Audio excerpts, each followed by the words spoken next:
Hello, good morning, afternoon, or evening, wherever you are, and welcome to another NerdTube Star Trek episode review and discussion. I'm Major Rage, and I have the pleasure of being joined by these two fellow Trekkies. To my right is cousin Cheeto. How are you this evening, sir? Very excited to talk about Star Trek Picard, episode 2. I am too. Uh, uh, Cheetah, or below us is Zam. How are you this evening, sir? By the way, I'm fine, thank you, and I'm also very excited to talk about Picard season 3, episode 2. Then let's get right to it. How about? This episode is called Disengage, a little play on Picard's catchphrase. Um, what are your overall thoughts? Let's start with you, Zam. I think we're continuing the good stuff, so to speak. The Raffi storylines were a lot more palatable. We got to see our villain finally as well, and glad to see her in the second episode. And we had some tense moments as well, mind games, all of that, and a big reveal to boot. It was a reveal that was an obvious reveal, but a big reveal nevertheless. Yeah, there was a lot packed in this episode. It's those moments where you see two ships battling and there's a lot of tension in the air. There's not a pew pews, but it's the tension, the chess match. Who's going to strike first? Who's going to give up first? All this sort of stuff. It reminded me of classic Star Trek movies from the past. A bit of Insurrection, a bit of Rafa Khan, all that sort. Not Insurrection, Nemesis. I apologize. Bit of Nemesis, bit of Rafa Khan, all mixed in there to a degree. It was some great stuff, and ship flinging. That was, That was so a cool glad. moment. Yeah. So yeah, excellent stuff. I just want to before we go into Cheeto, just want to say hello to our people in the chat. First of all, we have as always Daniel Vance. Let me find a good comment from him. Sensors are detecting nerds, incoming nerds, intercept course. Yes, you're damn right. And also Jim as well. And it's fun. He said it was great, full of surprises, fantastic. Okay. All right, so Cheeto, what were your overall impressions of this episode? My impressions were called it. Uh, oh yeah, Called it What did you last call? week. yep. Picard's son, and I know we're jumping ahead. Picard's son and Worf. Called it. I was hoping it'd be Bashir, but we figured it'd be Worf. Nope. But anyway, Big credit Yeah, where so much for the. credit's due on that. I was gonna hit that point and give you some credit later, but oh yeah, it always feels good to call something like that. Yeah, I give you more credit on Worf than Picard's son. The Honestly, Picard that's son would have been a better reveal if it wasn't the case, and hopefully we'll get that later in the season. but the Worf one was a good one for There was sure. just the one or two little breadcrumbs there, and you picked up on them, and kudos. Yeah. Um, Overall, I felt that this one, I liked the villain. I liked the things it did with the standoff. I feel like that's more in line with what Trek has historically been and what I think of when I think of Star Trek. So I was a little happier with this week's installment, but there's still parts that stick in my craw. Um, Now, but before we start, if I could quickly reveal who the villain is, because not many people know the actress Amanda Plummer. Seeing her, even I didn't recognize her. But I think this is going to make everyone realize who she is. Hopefully, we won't get fucked for this. I'm going to only play it for about 10 seconds. You ready? let's go for it. Any of you fucking pricks move! And I'll execute every motherfucking last one of you! There we go.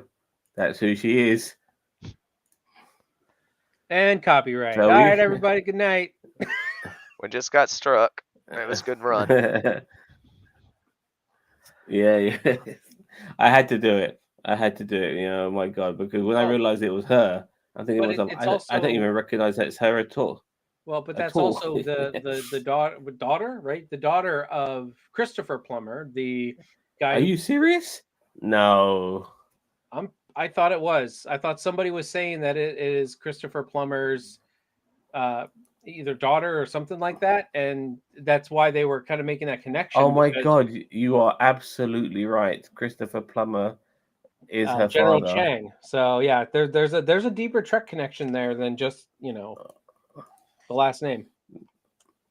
Oh my goodness. Oh my goodness. I Thanks had for no dropping idea that that was, knowledge, Cheeto. I had no idea she was Christopher Plummer. I thought, oh man, that's just amazing. What a small world we live in. It's a small Yeah, universe, apparently. General Chang was played by Christopher Plummer, her father, Mm-hmm. as Vancy as says here. So yeah, the Ferengi was so excited he lost his freaking head. Waka Yeah, waka waka. yeah, Joe Pesci, that Ferengi was. Anyway, let's get this show on the road. Okay, so we have a cold open on a flashback to Jack Crusher from 2 years ago. He gets hailed and boarded by some Fenris Rangers who don't buy his spiel about being on a mercy mission. Uh, they quickly discover his guns and other contraband, including Romulan ale, uh, and seemed like it was implying they took him into custody and they contacted someone called the Marked Woman. Cut to the present day, and on the Helios, Picard wants to negotiate with the enemy ship, but they have the weapons trained on them. The Helios AI tells them they have a 100% destruction rate, and they come up with a plan to evacuate on the shuttle from the Titan that they used to get here. On the Titan, Shaw refuses to go and help Picard and Riker, despite Seven, pointing out, hey, this person on the bridge here just said there's a huge ship with lots of weapons, and he's like, exactly, we're not going there. I mean, I don't blame. Listen, Okay, go for it. I really think what's the captain's name again? Captain Shaw. Liam Shaw. Yeah, I really feel like, especially this episode, more so than last one. I really feel like this guy is going to be the Jellicoe of, like this era of Trek, because he's not wrong. Like he's not like there, and I'll bring it up as we go along. But like, there's a lot of things here that, yes, is he a dick? Absolutely. But he's not wrong. And even when some of the reveals come later, he's still not wrong. Like, Right, so we'll get to those when we get there. But I'm just kind of like, I like him? Not in particularly, but I still kind of get it. This is I was wondering want us to personally, have. could they have written him to be the way he is without being a dick? Like he could have accepted Picard's champagne or bottle of wine. He could have put Picard and Riker in better quarters, for instance. He could have waited for them when he had dinner. All of these things, he didn't need to go. They didn't have to write him to that level, of maybe being confrontational to a degree, and then have him also be kind of a coward when it comes to actual confrontation, if you know what I mean. It wouldn't be Picard if every character wasn't a caricature, though. I feel like that's very in line with this series. The characters are big and extreme, and their characteristics and personality traits are cranked to 11 constantly. I mean, Soong's, inflated sense of self last season comes to mind. But no, I agree. Shaw is in the right. His decision making is sound. He's trying to make decisions based on logic and regulations, not personal feelings and connections like Picard and Riker are at this point. Do they not have any lighting on the fucking bridges anymore? Why does it have to everything be so dark nowadays? You know what I mean? Like it's even just Enterprise the way they do D, things, unfortunately. Enterprise D, it was lit up. That bridge, it was proper lit up. So you could see your station and displays and function as a crew member. Yeah, and I agree with you, but I mean, also they were at red alert for a lot of the latter half of the episode. I know not maybe in the beginning. Well, no, they might have been at red alert in the beginning of the episode. Were they? Mate, they just went on the ship just to like when they were doing the short long con, Picard and Riker. The thing was dark as fuck. I You know, know, and I agree with you, but usually, I mean, the ship does get dark, at least in Voyager and in DS9 it did when they were at red alert. And a lot of this episode they were at red alert, but you're not wrong. You're right. When they walked on the bridge, it was also dark. It's like, I don't know. well, let's read a few comments here. Mariposa is the planet comprised of clones from TNG up the ladder that begrudgingly took in a group of stereotypical poor Irish persons to increase their genetic diversity. Okay. Sarnia, Canada is a city where James Doohan Scotty's from. All right. Yeah, I know he's Canadian. Welcome, Nerdiverse. Welcome. It's always good to have you here. Teach you some Star Trek. During the inspection, they opened a box labeled 0826, August 26, 2020. CBS aired the first season of Star Trek Discovery. My God, man, you got a fucking microscope out. His catches are insane. Wait a Well, minute. I do feel August 28, 2020. That No, that must have been the first episode of Picard, not Discovery. yeah, that had to have been yeah. that had to have been Picard because Discovery was back in 2017. You got to watch Daniel Vance as well, because I do feel that when we were doing the Last of Us thing, myself and Boss Man, he was throwing in a few things maybe to take the piss out of us. So yeah, It's possible. A few little facts that make fun of us. Anyway, they He inquire just about he's just another throwing in false facts to say, let's see if they catch this. yeah. It's A a box test. labeled cordazine, that the drug that McCoy injected himself with on accident and jumped through the Guardians Forever TOS, the city on the edge of forever. Okay. McCoy just does drugs. We all know that, Like, I mean, sorry, I've already done that one. A darker bridge accommodates more species. You can always make your workstation brighter. he's not wrong. No. Yeah, it's a good point. It also it does. sets atmosphere and sets mood for tension on a television program. Hey, quit putting real life in my science fiction. Next thing you They know, I'll put politics in it. Oh. They inquire about another box labeled. Oh, sorry, I've already read that. Okay. All right, let's rock and roll. And I'm going to maybe change this text in because it's not as good as I thought it would be. Okay. So on the Ilios, Jack goes to prep for loading, Beverly's medical pod into the shuttle, and when the shuttle gets blown away, the Inception horn that plays every time we see this ship blares again, and we get our credits. After the credits, we get a Rafi scene. She reaches out to her handler again, who once again refuses to have a face-to-face after informing her that the investigation's been called off and to disengage. Hey, that's the title of the episode. It is. Yeah. Yeah. So we get some names dropped that'll, be, the Rafi story for the rest of the episode. Toluco is allegedly the trigger man, and he was sold the information by someone called Sneed, a Ferengi gangster / broker. I wondered what Captain Hook's first mate had to do with this. That's what I wondered. Smeed? Me? It does sound like Smee. That was totally lost on me. Damn, educate yourself, motherfucker. Huh? No, right, his name was Smee, and it's first mate, Captain Hook from Peter Pan. Yeah. So I'm not that young. No, I'm talking about Zam. He's like, okay. Like, that's what Zam says when he's like, I have no idea what you're talking about. Yeah. Okay, back on the Titan, Seven once again tries to convince Shaw to help, and she has a pretty cool line here. You can be the hero who saved heroes or the man who let legends die. What did you guys think about that? Was that a good line, or is that just cringe? It's both, but she needed to, in a way, make him realize that that how he's going to personally be perceived, and I guess sometimes that's the best way you can get to somebody. It's not necessarily by saying, "Look, you need to help people." It's like, "Look, yeah, you're going to look like a fucking asshole here." Everyone's going to think you're an asshole. And history will judge you for that. Everyone probably does, but when it comes to like Starfleet is supposed to be humanitarians to a degree.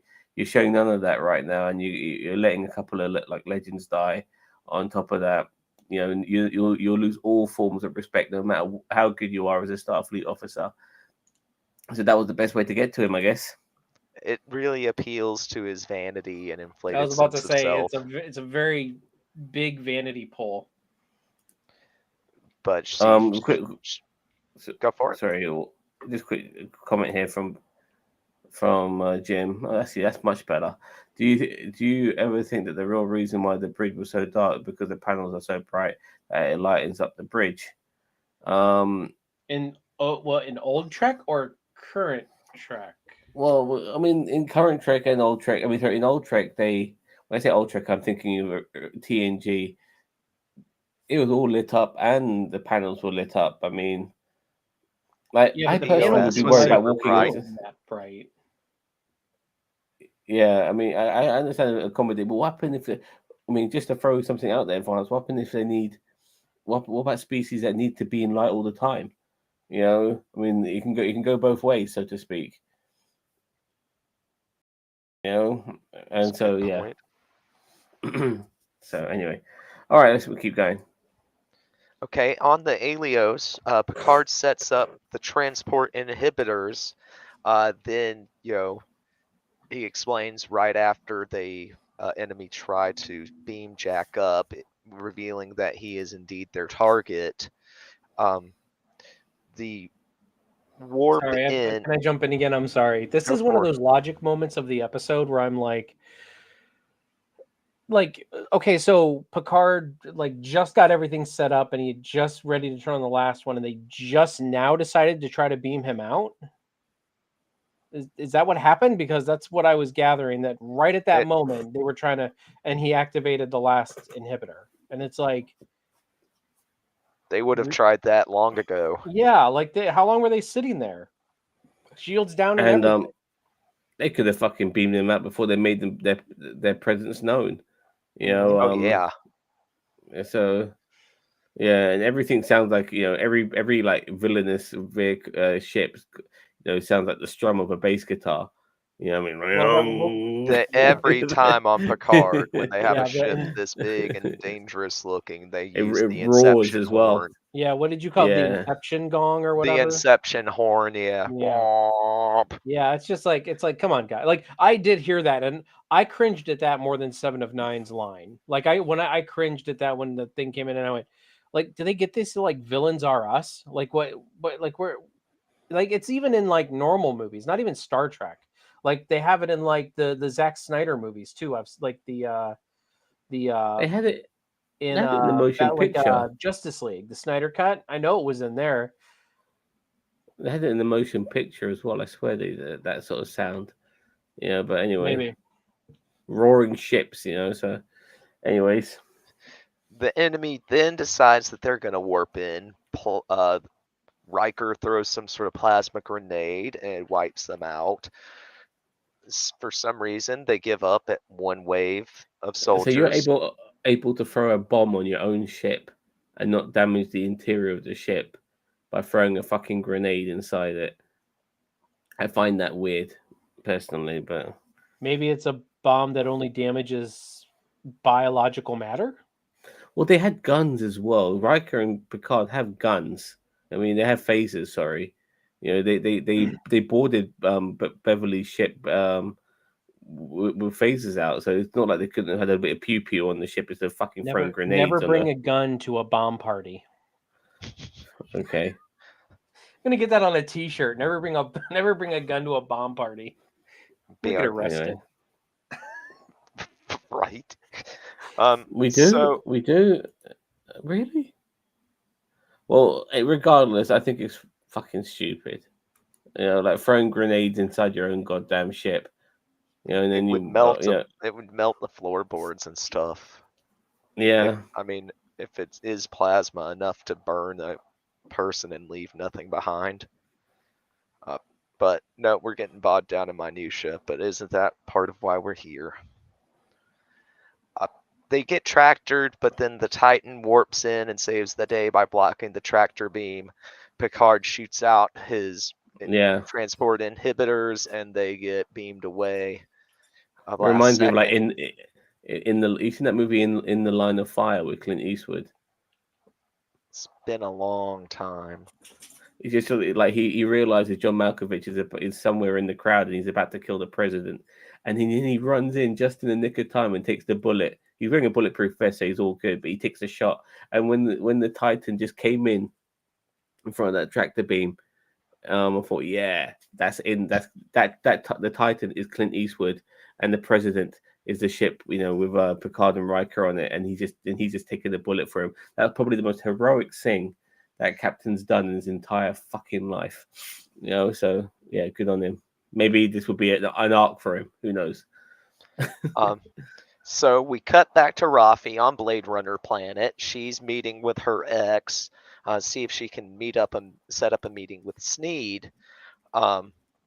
He asks, why she, kind of barged in on her son when he was trying to take his kid to the doctor. Asks if she's still using, kind of continuing the Rafi, staying clean plot arc, which I love that they're trying, but I hate that they're doing kind of ham-fisted and full of tropes.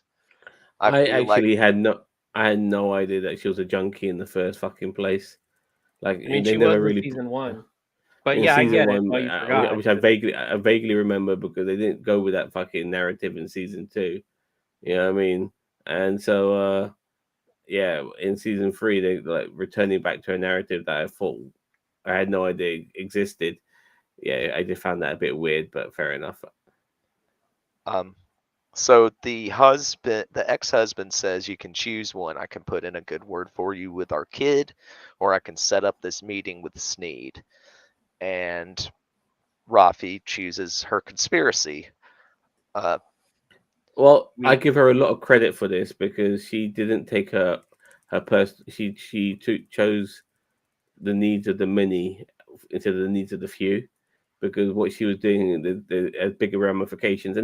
And you might say it's a conspiracy theory, but we already saw that building getting portaled, so she knows there's more. 117 people died.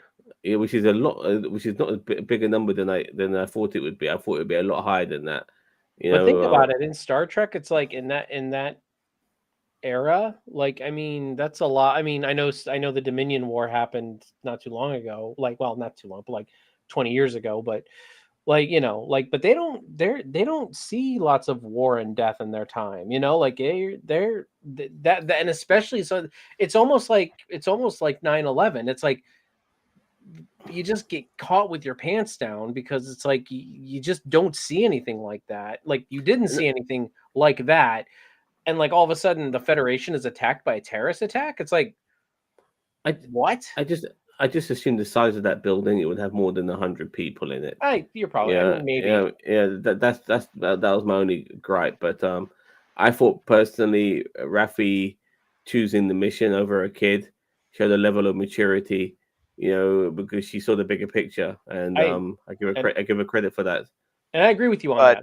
I thought, I was like, oh, here we go, the trope to put a word in for, and I knew she was going to choose the mission, but at the same time, I was like, yeah, I mean, it was kind of tropey where it's like you can choose. And here's the thing: I don't think that this whole choice thing is going to lead anywhere. No. I mean, where's her son been? It's not like this son thing has been sitting out there for 2 seasons, and we're like, when is she going to visit her son? When is she going to make up with her son? We don't care. We really don't. No. Like it did not need to be like this. We didn't need, this whole choice thing. Like we knew the only way this plot would move forward is if she chose the mission.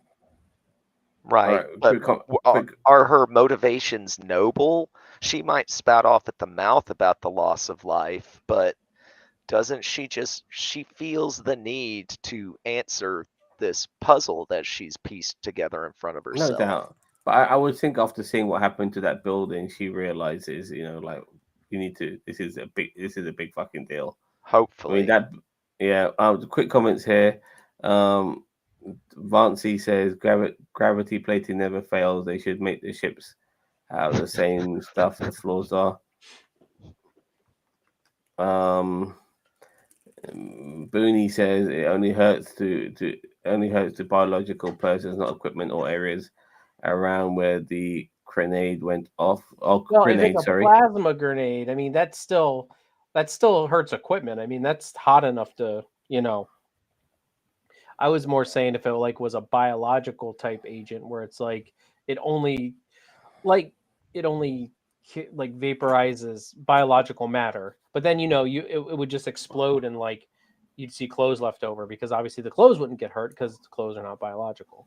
It'd be like the rapture happening in the hallway, so It's not like the hand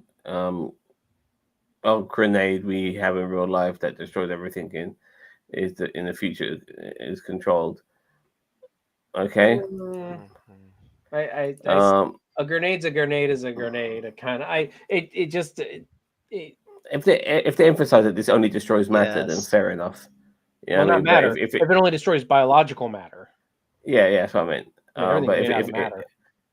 but if you're throwing something that blows up, I mean, they And might that- need to that exit most that certainly way, and didn't they blow up. yeah. Rafi husband points out that she's become a user when it comes to work. I can see Rafi becoming an augment. I just hope I really hope she doesn't actually relapse. That's a subplot I don't really want in this fucking show. The building that was destroyed was only a recruiting station for Starfleet. I guess I'm still surprised. I just thought there'd be more than 117 people or whatever. It just seemed like a big fucking building, and all types of people from higher ranking Starfleet officers, two cadets, bureaucrats, all types of people. Well, and People who clean the fucking floors even. So but this all did of that. not take place on Earth. We said last week we thought it took place on Earth. It did not take place on Earth. It took place on Machliff something. I looked it up. Really? It looked Yep. like so much like fucking Earth. Nope, it took place. I'll look it up again really quick. I just looked it up. Well, there's only a couple of places on Earth in the Star Trek universe, and one of them is always San Francisco. Yeah, but it wasn't San Francisco. It was. Hold on. If it's not San Francisco, then it's fucking it's Chateau Picard. That's the other place nowadays. Did you know if you don't specify something to eat to a replicator and just ask for food, it always gives you rice-a-roni? Rice-a-roni. I'm about to say, what the fuck is that? It's the San Francisco treat. Yeah. Oh, God, where is this podcast gone? Where is it gone? It was in District 7. Why can't it be District 9? 7. Hold on, I gotta find the planet. It was. I just looked it up. District 9, and we can get the prawns out of there as well. Have you seen it? It's a good movie, by the way. If you haven't seen District 9, you should watch it. I know of it. I've never actually watched it. It's an indie flick. Has Shatley Copley, who played Murdoch in the 18 movie. Anyway, yeah, let's keep going. Sorry, mate. Yep. On the bridge of the Titan, Picard, Riker, and Jack are brought. The captain of the enemy vessel finally hails, and we meet Captain Vadek. She has knowledge of Shaw and Picard, and she's after a bounty on Jack. She gives them 1 hour to hand them over, then throws the Helios at the Titan. That awesome was moment. An unnecessary bit of aggression by her, but her introduction was pretty cool. I mean, I was expecting some sort of you done me wrong, Picard. I'm here to get revenge against you, some bullshit like that. But no, they're bounty hunters, and that in itself was quite refreshing, because there I was thinking that was Tom Hardy's mum sitting in that fucking chair, and that's not the case, because I'm getting a lot of Nemesis vibes from this episode. You know, there's a lot there. It says this episode felt very like Nemesis like, which is probably why they having that similar vibe to it, because Nemesis was the final movie, so maybe they want to relive that final movie, but give it the bigger send off as not John Stewart, Patrick Stewart, as Patrick Stewart suggested. So yeah, before we continue, a couple more comments and then we'll move on. When Titan scans the Shriek, yeah, that's a stupid name. They are Shrike. concerned with the Shrike. Yeah, they're concerned with the ordnance, but something tells me they are overlooking something concerning the ship itself. Um, I really want to know what's in Shaw's backstory regarding, with regard to the Borg. He's seen lost some stuff, and the look on his face, knowing that someone else knew. Well, a lot of people have gone through the Borg, so it's gonna have to be something really special, considering he's got a fucking there's two ex Borgs on his fucking ship right now, so it has to be something really special for him to have an issue with it. More unique than maybe other Starfleet officers engaged with the Borg. And the planet was Metalis Prime. Okay, Optimus Prime. All right, let's move on. So Shaw and Seven give some exposition and set up for Picard's questioning of Jack, who it turns out is a con man with a record. Shaw relieves Seven of duty and gives Jean-Luc 30 minutes to prep Jack to be sent off over to the bounty hunters. Riker kind of intimates very heavily handed this time, not as lightly as he did early on in the episode, that Jack is Jean-Luc's son, and Picard seems like he doesn't want to accept it. He's kind of pulling an ostrich with the whole thing, and Riker's like, "You don't see it?" Well, I will say this: they are right now stuck between a rock and a hard place, and then having that revelation as well is probably a bit more than Picard can handle right now, because he's being the admiral of that ship. He's got a lot of responsibility to deal with. I mean, like he always has, but a lot of people he's got a lot of lives to save right now. So yeah. So Picard has a sit down with Jack and they read over his record, and Jack counters with, "Where do you think I learned this stuff? My mom's my partner. She's changed a lot in 20 years. Who do you know that's the same person they were 20 years ago? Or have you just been stuck planting roots in your vineyard while everyone else has changed?" And Beverly's learned a lot of fucking tricks in the last 20 years. She went from blazing Bev to guns blazing Bev. Yeah, exactly. I mean, not only is she a capable doctor, and I believe, by the way, the doctor on the Titan was a captain herself. She had 4 pips, didn't she? I swear she did. But somebody might have to look into that. But nevertheless, going back to Beverly, yeah, she's become a long con artist. Amazing. So we cut to Rafi having her meeting with Sneed, who is presented as the Ferengi version of Jared Leto's Joker. Oh God! Why would you do that? No, I'm because thinking it's Joe. True. It's almost as bad. I'm thinking Joe Pesci, mate. This is Joe Pesci as a Ferengi. That's the vibe I was getting. This is like Tommy DeVito, Goodfellas, as a Ferengi. they sold traditional gangster really well, but they had to give him like a face tattoo and stuff to kind of sell modern gangster, I guess. I was watching Sci-Fi Fanatics before, watching his review before we did ours, and he mentioned a really good point that yes, even though we've seen glimpses of Ferengi on Discovery, this is the first time we've got some proper Ferengi action in Star Trek after a long fucking time. Like, I don't think Discovery's really had much Ferengi moments. And we're talking like verbal jousting, so to speak, all of that. this is the first time that's happened in Star Trek in ages. I can't remember the last time we had any Ferengi talking and back and forth and stuff like that. Probably the first time in the Kurtzmanerium, possibly, other than what we've maybe seen in Lower Decks, I guess. So yeah, and of course in Prodigy, because there was a Ferengi lady in that in 2 episodes, I believe, who sold out the Prodigy crew. So yeah, but in live action, And not in Lower animated. Decks. I don't know if you mentioned that one. Yeah, I You mentioned did. Lower Decks. Okay. Yeah, so I mean, it was in there's live been plenty action. of Ferengi, but you're right. This is kind of like the only live action Real. modern day for Trek Ferengi that we've seen. Because yeah, the one Ferengi captain on Discovery, like you said, Lower Decks had one, Prodigy had one.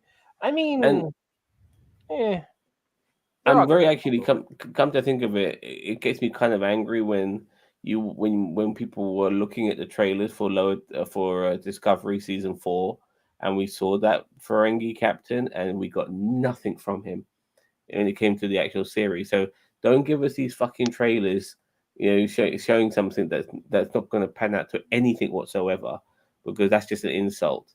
You know what I mean? It would be more cool to see a Ferengi captain without seeing him in the trailer, but watching him in the show, than him being exposed in the trailer and then not giving us any of that fucking captain whatsoever. Personally, that's how I look at it.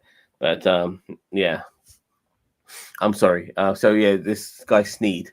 I apologize. It's all good. A pretty good, like, you guys have good points. It was good to see, like, a Ferengi bantering back and forth with somebody and just, some good old-fashioned greed. Without being too heavy-handed and, having to quote 20 sayings from the rules of acquisition. So she creates this story that she worked for Toluca, trying to get information out of Sneed, and he wants her to prove that she's no longer with Starfleet by using. She does like the narc always has to do in the undercover cop story, and it's some bad stuff. It's messing her up real bad.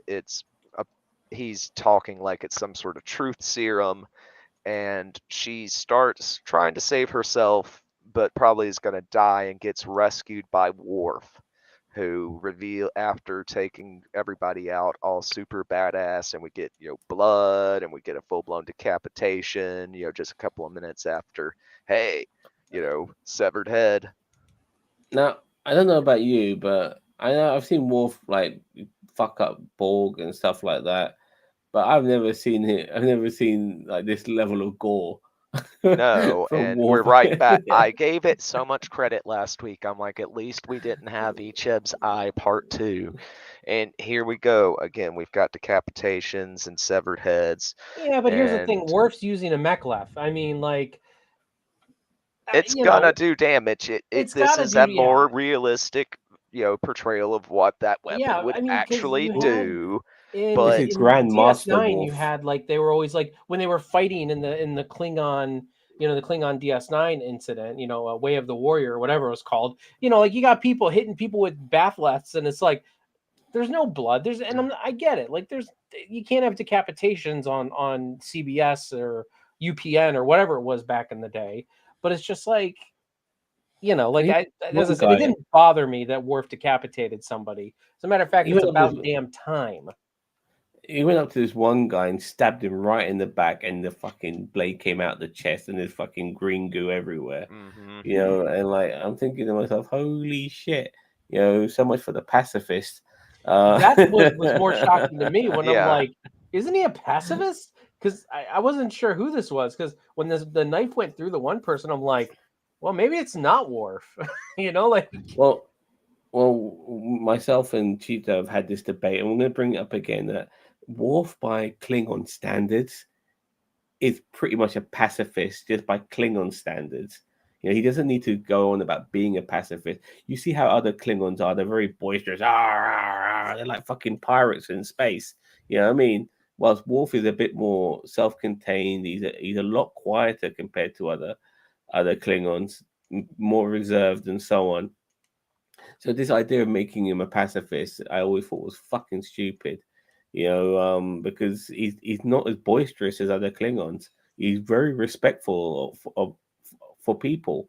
We've seen the arc, of him gaining that respect for people from the very beginning of Star Trek Next Generation to the latter episodes, and now he's this old wise man. He's Grandmaster fucking Worf. Yeah, he can get a bat lift and spin it on his fucking finger and chop people's heads off. I have no problems with that because he's at that stage of his fucking life right now. So yeah.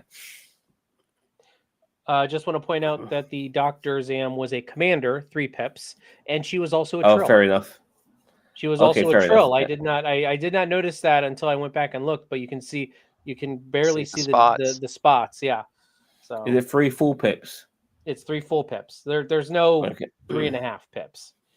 Like, No, there's 3. You can get 2 pips and 1 hollow pip, which makes you a lieutenant commander. yeah. No, it's 3 full pips. It looks like. Okay. Fair enough. So All right. we cut to the Titan again, and Jean-Luc and Riker go to ask Shaw to not turn Jack over. But Shaw's not backing down from his position. And this was the point where in my notes I was like, is he right? And I think that the three of us have already answered my question with our little mini debate earlier. I think his decision making has been sound. He's going by regulation, he's going by logic, the needs of the many. There's 500 people to worry about. Yeah, that's a good point, actually.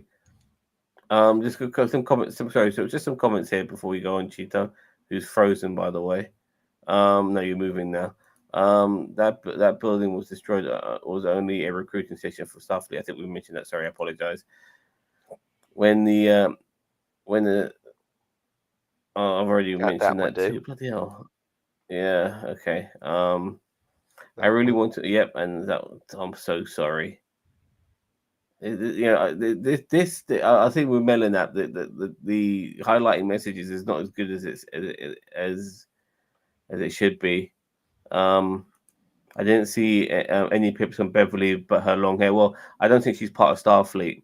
No, he's probably talking about. He thinks you're talking the Doctor on the Titan is. He's probably thinking you're talking about Beverly. Oh No, he's talking about the Doctor on the Titan. yeah, yeah, exactly. Sneed's criminal history list is last known location at DS9.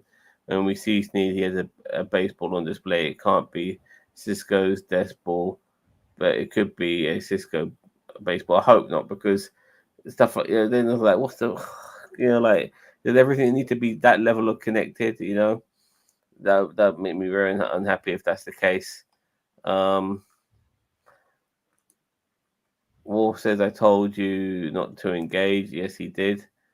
And don't let the grey hair fool you. If anything, it makes me think to myself, like you ever seen those martial art movies where you got the Grandmaster and he's got white hair and shit, and he can fucking beat you up with his pinky. I mean, you all seen fucking Kill Bill Volume 2. I'm talking that. I mean, I remember when he said to Uma Thurman, fight me, and if you strike me, I'll call you master. And that's where Wolf is right now. If you touch me, I'll call you the boss. The man Jack has a gun has at gunpoint in the transporter room is Chad Lindbergh, Jesse from Fast and the Furious. Jesse, who the fuck is Jesse? Oh man, I'm gonna have to Google this shit now. Okay, let's keep going. So Vatic calls to taunt them. She tells them that her ship is the Shrike. It's named after an Earth carrion bird that kills surgically and methodically. So Riker decides to go grab Bev. What do we think about the villain? What do we think of Captain Vatic? I'm of a mind that she's a good villain, and I hope she's around for more than just a couple of more episodes. What do you think, Cheeto? I mean, she's got the whole crazy, methodical, like Joker-esque, vibe to her. But I will see. I don't know. These types of villains can go really well or really bad. Like the Joker's a great example of a villain that is very crazy, but very well done. But then you've got others, and I don't have an example off the top of my head, that are super crazy that just aren't good. Like they're crazy, and they even for a crazy person, some of their stuff doesn't make sense, or it makes too much sense. So I feel like she should kind of be this loose cannon with the biggest gun in the area, and she does whatever she wants. I mean, you saw it. I mean, like, didn't they hit him with like 3 torpedoes and or 2 torpedoes? Yeah, And did like she's nothing. just giggling. She's giggling and giddy, and she's like, follow them. Like, it can go either way at this point. I'm leaning towards liking it, but I want to see her a bit more before I make a final decision on whether she's in contention for Villain of the Year for the Golden Glasses Awards. I'm just glad it's not another Sung. We don't need a third Sung. Oh, we got villain. that coming. Don't worry, we got that. Probably, but not Yeah. that. They're so unoriginal. Zam, what do you think of Captain Vadic? A couple of things first regarding Sung. Remember, Data's coming back. That's a Sung connection there. Not Data, not Lore. Data, Law, same shit. There's a Sung connection there. And regarding Chad Lindbergh, yeah, I saw him finally. Yeah, it's amazing. The guy was on Fast and the Furious. Now he's fucking having he's not saying anything at all in and having a snippet of a moment on screen in fucking Star Trek Picard. It shows you where his career has gone. Regarding the villain, I have to say, until I found out it was Amanda Plummer, I wasn't really too impressed by the look of this particular character. It was I don't mind people going a bit left field, but it just she seemed a bit weird. But now it's Amanda Plummer, from fucking from fucking Pulp Fiction. It's like, hell yeah. And on top of that, there's nothing wrong in somebody being a villain who probably needs her spaceship and her guards to keep her in this place, because obviously the moment somebody like Worf comes up to her, he'll make fucking mincemeat out of her. I don't think she can physically take care of herself, so she needs all this power around her and But this That's a good demeanor. Sorry, point. this demeanor that's of like, kinda- I'm a fucking badass. But that's always been the Yeah. thing with the Jokers. That the Joker's never been physically menacing, but he's just crazy enough that he just makes his way out of everything. Not It just fine, depends, really. obviously, but Like the Joker, there's some adaptations of him being a very tall man, a guy who can take a great amount of punishment. You know what I mean? And Yeah, a but lot more quick, a lot more quick-witted than people give him credit for. He's able to think on his feet and take care of issues very quickly. But that's probably what she is too. That's why she's in the position that she's in. Like, she's the one that'll probably walk in the room with a room full of Nausicaans and just start slitting their throats and being like, any questions? Like, just she goes all in, and she's crazy enough just to do it. I would like to see her do it, just to see if she's got that string to her bow, or she's just your typical, James Bond villain who happens to be who relies on their henchmen to take care of them because they personally aren't able to physically take care of themselves, if you know what I mean. I So bet we'll you see she's an how. augment of some kind. I bet you she's got augment abilities. Nevertheless, I mean, I was starting to warm to her as this episode progressed. Like she seems to have elements about her that could make her turn out to be a very good villain. I mean, I like the way she was laughing when they attacked her. It's like, yeah, I wanted this. I played by the rules. She actually played by the rules, and she was even giving Starfleet a chance because they were outside of their space. But yeah, she wanted this, and she got what she wanted. No, the We will show's get to our Yes, great, ratings man. in a bit, Ginger, but I would say not poop. Not poop. So, That's the official Cheeto rating, not poop. Yes. So Jack escapes from the brig and he makes his way to the transporter room. we need to talk about this. Like, how is he able to have little gadgets on him when thrown in the brig? Right? Did they Surely, not frisk him? Yeah, like, you gotta frisk the motherfucker. Like, you can't just, like, you go throw somebody in the brig and not make sure that they haven't got any like sort of things on their possession that might make them be able to escape. Like, it's ridiculous. It's fucking ridiculous. I didn't like that at all.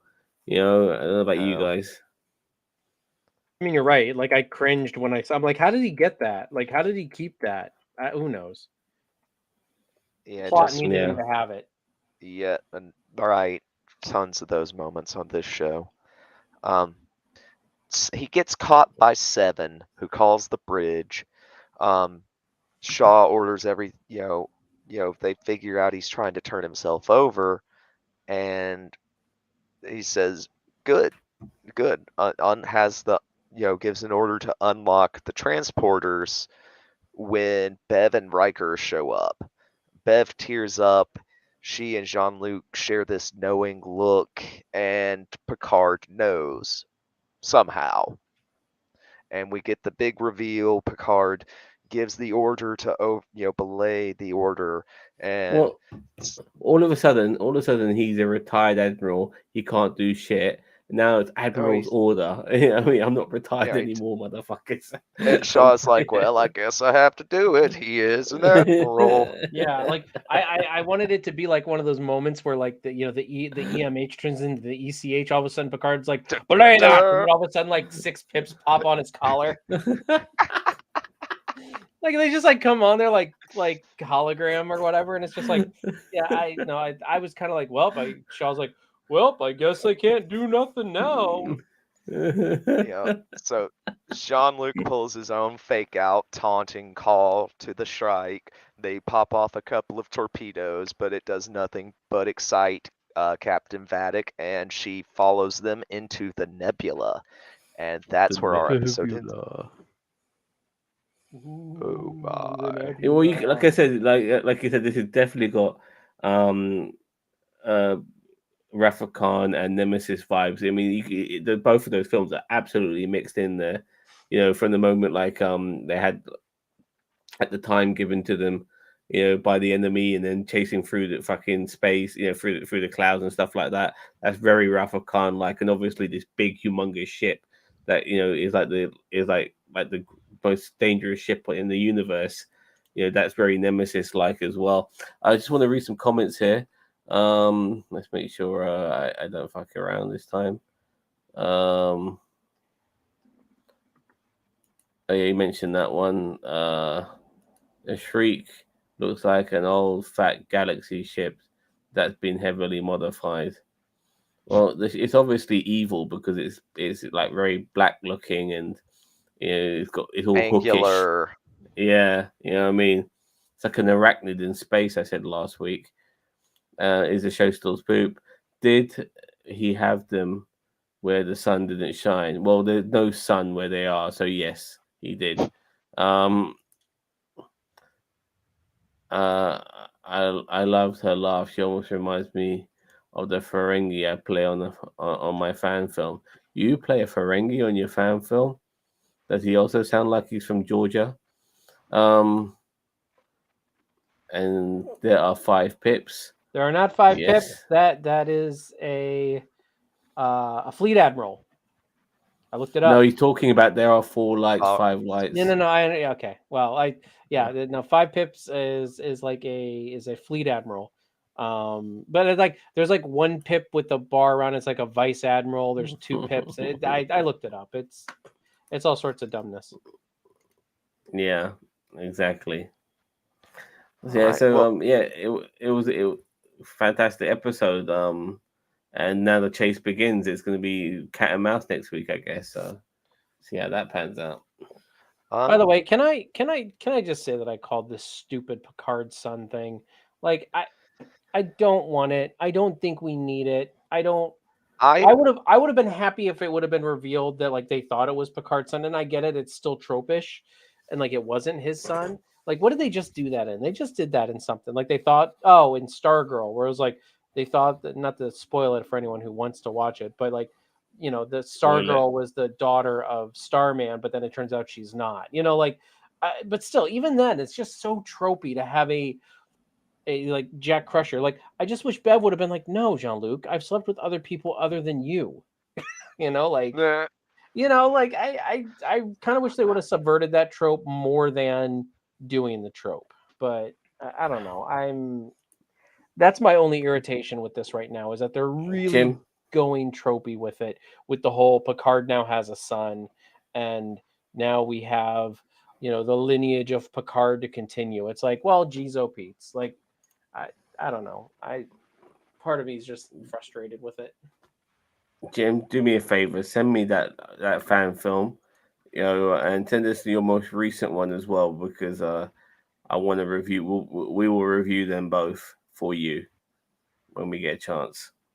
So link him to me, and you'll get NerdTube's honest reaction to your fan films. I'm sure you would love that. All right. Daniel Vance says you can hear the animosity in Jack's voice when he says he didn't have a father. Yeah, God, yeah. I think to myself, yeah, it's Picard. Picard doesn't deserve that hate. Bev did him wrong. People are going to be theorizing, by the way, like a motherfucker, about when did Picard conceive this with Beverly Crusher for this kid? Was it in that episode where they're all fucking loving each other up and all fucking each other and having a massive orgy? Was it that episode? Or was it somewhere else in the timeline? No, the way that It's this gonna be lines up, it after would the have to be after movies. Nemesis. After Nemesis. Yeah, the way the timeline lines up, yeah, because this takes how long place ago? 30 years after Nemesis, and he's supposed to be, I thought, in his mid-20s, right? 30. This is 30 years after Nemesis. Hold on, double checking.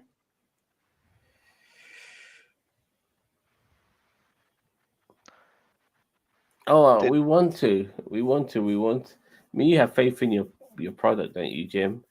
You know what I mean? I'm sure you know that we would appreciate it, because we're honest here at NerdTube. We, even people who, like that lady who works with, what's his name, that dickhead who always asks for money, that Cockings guy.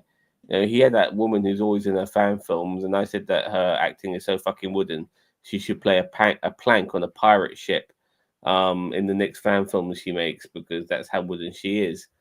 But then she did a fan film where she played like an older version of herself, and I thought her acting was fantastic. Because I'm fair. Even when I criticize people, I don't just criticize them for the sake of it.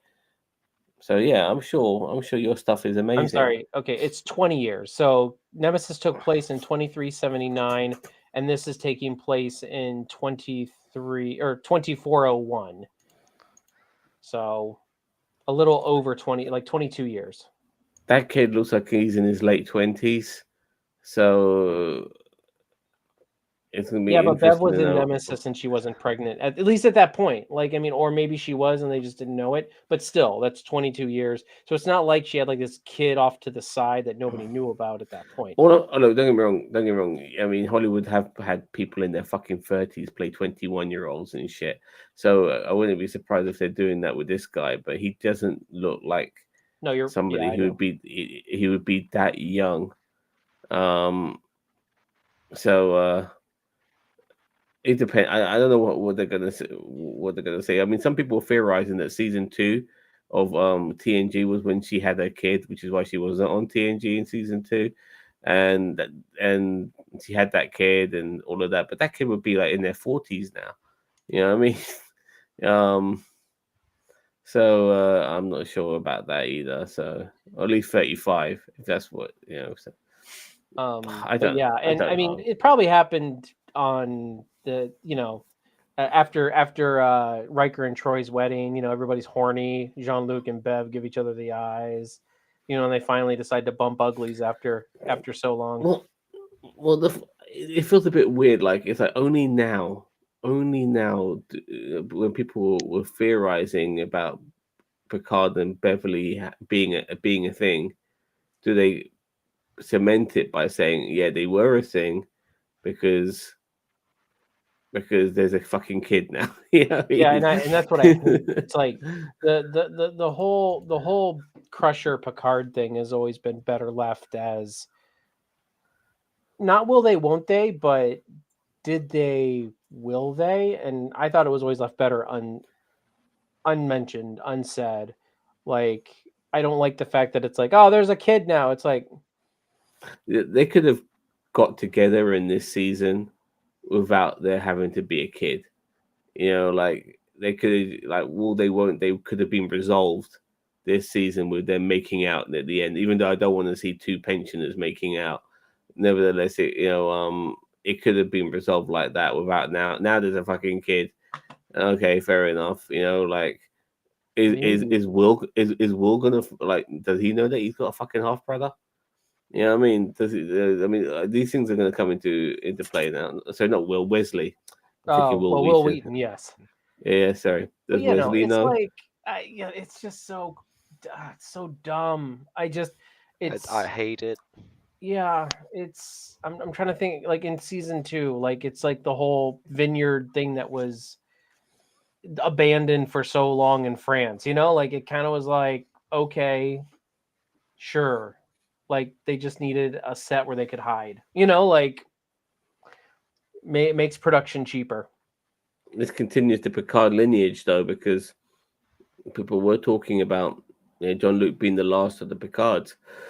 Now, what would be really interesting, and I don't think this is the case, by the way, Jean-Luc has been reacting, is if he was like cloned, not cloned, like genetically made between like Bev and Picard's, Crusher and Picard's genes, and like was kind of like a test tube baby.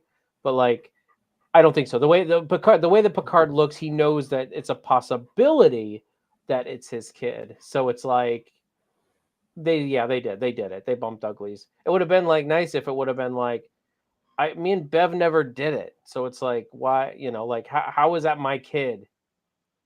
I don't know. I think it's stupid. I really, really, really think it's stupid. That Picard has a kid, and I retract my statement if they go back and they say, he's actually not your kid. He's actually this really hot guy over here. No, I think that would be it's a Captain terrible trick to Mason's play kid him. from Avalon Universe. Well, look, the outro makes me think that someone is an augment. Jack should have suffered from the same childhood illness as Picard as well, Oromotic syndrome. Well, is that look, hereditary? I think you're giving, if they somehow write this in, and maybe he was treated for it, and we never knew because Beverly was able to take care of him as a younger being a doctor herself. Fair enough. Then that's some great writing there. But if they don't even mention this whatsoever, I wouldn't be fucking surprised. I don't think they remember what they did last season, much less season 1. Yeah, at least in Nemesis, they at least explained what happened with Shinzon. They did mention about it, the erotica syndrome. I don't remember what it, but I know it's not called erotica. But no, there's a difference though, because Shinzon is a clone. But he still had the same disease, like because he is Picard. Yeah, you know what I mean. Whilst this kid is an offspring, so they might just say fuck. So they might just say fuck this, and I mean, maybe Beverly's genes cured him of it. Who knows? You know what I mean? I'm just still talking shit here, but you get what I'm saying. He's somebody who's made of two people, while Shinzon was only made from one. Yeah. So, all right. So yeah. I'm looking forward to seeing more of the Next Generation crew getting involved. Now we finally got Worf near the end. We'll need maybe a bit of Geordie LaForge at some point. You know what I mean? A bit of Deanna Troi. Who else is there? Oh yeah, of course, Law and fuck me, man, Moriarty as well. I mean, Jesus Christ. There's gonna be. It just makes me wonder how this is going to roll into the greatest hits of TNG. You know what I mean? Like, this seems kind of like it's almost an isolated incident. Like, I almost thought they were going back to the per episode format, but they're really not. I mean, this is still the TNG, the Picard format, where it's like we have an overarching story, which is fine. Yeah. But I was always expecting that. That was always going to be the case. But I mean, the way they made it sound, it's like it was going to be a villain of the week type thing, where it was like, okay, really? We have Moriarty, we have Lore, we have the chick. Like, it's I don't know. I never once expected villain of the week. I knew they were, as far as I was concerned, they were going to blend all of this shit together somehow. You talk about greatest hits, but somehow put it all into a one overarching story. Like people like like Law and Moriarty are going to be like just maybe like sub bosses. You know what I mean? For like bumps in the road, you know, to deal with you. Maybe they can't focus on the main villain the entire time. If Amanda Plummer is the main villain to a degree, because right now all she wants is to cash in on Jack Crusher being a bounty. So we'll see how that pans out. You know, I mean, why is there a bounty on him? Like what? Like they don't. I know it's going to be some big reveal, but it's just like why? Sorry. The main thing is this terrorist, in my opinion. Who the fuck are these terrorists?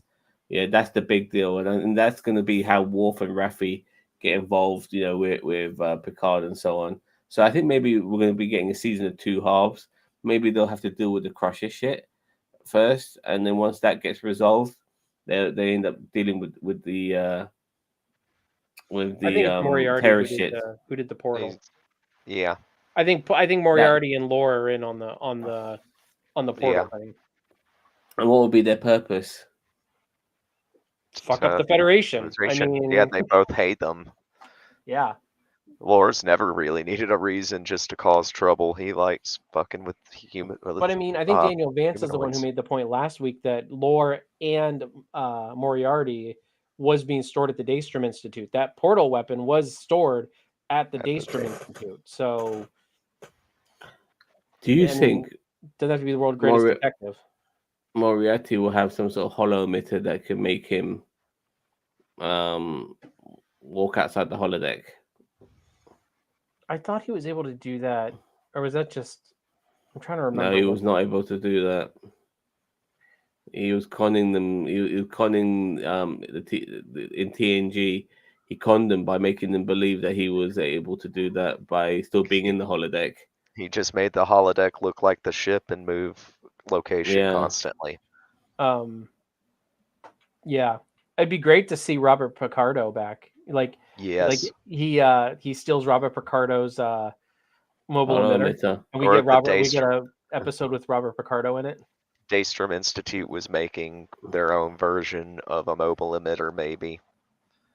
I just think he would have stole it, like Lore stole it, and then so. But the funny thing is on Lore's ship, like he had to download the Doctor into his computer or whatever. So now you got Robert Picardo like annoying Lore, and he pulled him off the mobile emitter because we'll make some bullshit reason up why he couldn't delete, the Doctor. But like he had to pull his program off, download him into his program, and then upload Moriarty into the mobile emitter. So, just to piss off. But it'd be great to see Robert Picardo again. Well, do we have any? Really, I mean, I personally would like to see Janeway at some point in this as well. I think there's a reason to have her. I mean, put her back in the Delta Quadrant. Keep her there. Okay. Yeah. Okay. All right. Marks. Let's start with you, Cheeto. 7. I thought it was a pretty solid episode of Picard. Little nitpicks here and there. Great to see Worf for the 5 seconds we saw him. Very happy that I called pretty much everything in this episode. And yeah, I mean, nothing too spectacular, but nothing too terrible. Okay, Sam. I really want to give this a 9, but something's stopping me, and I can't put my finger on it. But I'm going to give it an 8. The fact that it's not. That's what's stopping you. It's not a 9. I like this episode. I liked it from start to finish. Okay, I'm not. I'm just giving you shit, but still, the right amount of member berries. Yes, the revelations were kind of obvious, but the Worf thing at the end, it was obvious for you, but it wasn't for me, which made me appreciate it a lot more. The decapitations, which was great. I mean, and it was a very exciting, tense episode. Like the game of chess in space, all of that. Taking the best elements from Star Trek movies when it comes to like those moments in space. The flinging of a ship. Come on, you know what? Fuck it, I'll give it a 9. Fuck it, I'll give it a 9. That was the stupidest thing. I'm like, you've never flung a ship before. It's space. You have a tractor beam. There is no like inertia in space. Like you can technically you could walk up to a ship, and if you're on solid ground and you push it, you could push the Enterprise D in space because there's nothing there to stop you from pushing it as long as you have a solid base. Wait, there's no noise in space either, but we have it. But the point is, it was a really good moment that you would probably be safe for a movie that they used in the TV series. I give them credit for that. Yeah, this episode gets a 9 from me. I fucking love this episode. It was a good episode. Okay. You know what I mean? All right, I'll give it a 7. Better than last week. I think maybe I'm just coming to grips with the fact that it's a nostalgia grab and that it's going to be like the previous seasons of Picard. You know, it's modern format television, for better or worse. But I did like the standoff between two ships. I feel like that's a lot, feels like what I think of as Star Trek. And but I was not a fan of just the amount of on-screen violence. I just feel like it, but it is what it is. It's not for me though. So a 7. I some of the stuff what you mentioned is actually some of the reasons why I like it. And at the same time, Daniel Vance has said I was going to give it a 6 until that reminded me of the ship throw. You give it a 5. That's what I'm saying. Like that Right, was probably that was a terrible moment. Booney on the right level here. He gave it a big fat fucking 9. You know what? If Yeah, they show up in so- a Starfleet uniform, Booney gives it a 9. What are you talking about? Like, For those that have missed Worf in this episode, you might have blinked. Watch a couple. Man, that's a disservice. That was but Worf came in like a fucking boss. He really did. You know what I mean? So and the funny thing is, you know, like as you know, regarding we mentioned this earlier about the pacifism, like he just came in there, you know, no like screaming and roaring and stuff like that, or like a lot of Klingons do. He just sliced those motherfuckers up, you know, and walked off like none the wiser. It was brilliant. Love it. I think probably what they're gonna do with Worf, like you said, is like they're setting up a joke. Is that Worf is going to be, or Worf is going to say something about being a pacifist in front of Riker, and Riker's going to be like, "Oh, great!" And then they're going to beam, like in that clip, and from the trailer, they're going to beam somewhere. Worf's going to just kill everybody, and Riker's going to be like, "I thought you were a pacifist," and Worf's going to be like, "For a Klingon, I'm a pacifist. I only fight when our lives are threatened." That makes you a pacifist as a Klingon. You know what I mean? So I think Zam's right about that. I think they're just setting up a joke. Yeah, exactly. So anyway, yeah, I thought it was a great, but I'm already very giddy, and this is where I think it's different. You mentioned like how this is similar to Picard season 1 and 2. Yes, the overall it's got an overall story. Yeah, it's got an overall story, definitely for sure. But I really do feel that they got it right this time. Yes, they're using the member berries and nostalgia regarding the previous, with using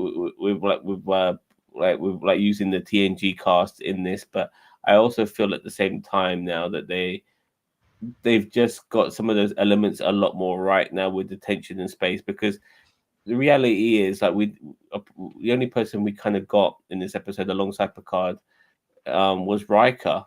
You know, Beverly was in sick bay. We didn't see Worf until the end, and it was just really Riker there, and there was just a lot going on in this episode with just Picard and Riker. I mean, you could have thrown Riker out of this and had somebody else. It would still been a great episode, if you know what I mean.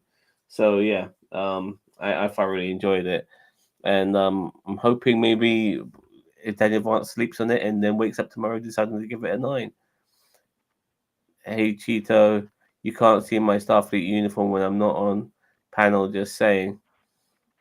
What's that supposed to mean? I don't even understand. Yeah, he's just yeah. He's got a Starfleet uniform. I've seen his Starfleet uniforms. He's got every color under the sun. You know, like he can be a traffic light with his Starfleet uniforms. But yeah. All right. I think we're done here, boys. Yep. Another great stream. Thank you so much for joining us, everybody. that was in the chat. We appreciate your input. We're here for you guys. If you liked the video, please jam on that thumb icon. Go ahead and hit the subscribe button and bell icon. We do all sorts of content, not just Trek. We've got Marvel, DC, sports entertainment, fantasy, Star Wars. Fan films. Fan films are a huge draw here, for sure. Our fan film reactions are probably the best you will find on the internet. And Definitely fair. I like to do a few trailer reactions, a few movie reactions. I've done a couple recently. There's a film called Tetris. If I'm not sure if many people will know about this, I've done a trailer reaction for that. The trailer's out already. I reacted to that, and one of my, well, I don't want to say favorite films, but a film that I find very endearing is Gran Torino with Clint Eastwood. And that film is very politically incorrect, but at the same time extremely heartwarming. I've done a reaction to some of the best scenes from that movie, and it's on this channel right now. So please check it out. It's a whole bunch. There's a smorgasbord of different things here at NerdTube, because we are the greatest YouTube channel you never fucking heard of. Well, couldn't have said it better myself. Thank you so much, Zam. Thank you so much, Cheeto, for being here tonight. We will catch you all next time. Live long and prosper. Sucker!